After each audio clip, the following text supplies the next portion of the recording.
આજ તો ભાઈબંધ સાથે ફરવાનો પ્લાન થઈ ગયો ગોરાસરમાં. જે દ્વારકાધીશ મિત્રો આપણે બપોર થઈ ગઈ હતી, નીકળી ગયા ભાઈબંધ સાથે ફરવા માટે ગોરાસર. આવી ગયા ગોરાસરમાં. કાનોભાઈ આપણા વ્લોગમાં હાથ ઊંચા કરતા હતા. પછી આવી ગયા ડાયરેક્ટ મંદિરમાં પગે લાગવા માટે. મંદિર અંદર આવી ગયા, માતાજીના દર્શન કરી લીધા આપણે. તમે પણ માતાજીના દર્શન કરી લો. ત્યાંથી નીકળી ગયા આપણે બારે આવી ગયા હતા. તો હિરણભાઈ કૂતરાને બિસ્કિટ ખવડાવતા હતા, અને આ કૂતરાને તો તમે ઓળખતા જશો. પછી ડાયરેક્ટ આવી ગયા આપણે તળાવનો વ્યૂ જોવા. અહીંયાથી કેવો મસ્ત વ્યૂ આવતો હતો. નીચે કાચબા પણ હતા. પછી આપણે મમરા લઈ લીધા ને કાચબાને મમરા નાખી દીધા. ત્યાંથી આવી ગયા આપણે માછલી જોવા માટે. ઝીણી ઝીણી બધા જોતા હતા ભાઈબંધ માછલી. તો આપણે માછલી કન આવી ગયા. માછલી પણ દૂર જવા લાગી આપણા. નહીં તો કંઈ વ્લોગ ના બનાવો મારો.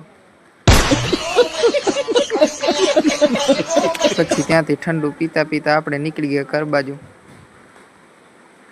રસ્તામાં લાલાભાઈ જો ઠંડુ પીતા હતા, અને ગોરાસરના અંદરનો વ્યૂ કાંઈક આવો મસ્ત હતો. ચારેકોર પતરા લાગી હતા એટલે મસ્ત વ્યૂ આવતો હતો. પછી સીડી ચડી ગયા હતા, તો ઉપર બધા ફોટા પાડ્યા વાળા આવ્યા હતા. પછી કાનાભાઈ પહેરતા હતા બૂટ. ત્યાં આપણે હવે જવાનું હતું ઘરે.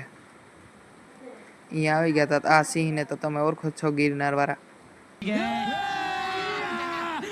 પછી કાનાભાઈને બે નીકળી ગયા આપણે ઘરકોર પાછા. રસ્તામાં આવતી હતી આપણે મોટી નદીને પાર કરી લીધી. કેવડી મોટી જો.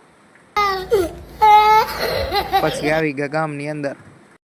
કાનાભાઈ આપણાને ઉતારી નીકળી ગયા, ને આપણે નીકળી ગયા આઈસ્ક્રીમ લેવાના. આઈસ્ક્રીમ લઈને આપણે ખાતા ખાતા નીકળી ગયા ઘર બાજુ. આવી ગયા ઘરે. આજનો વ્લોગ ગમ્યો હોય તો લાઈક કરી નાખજો, શેર કરી નાખજો. Bye bye.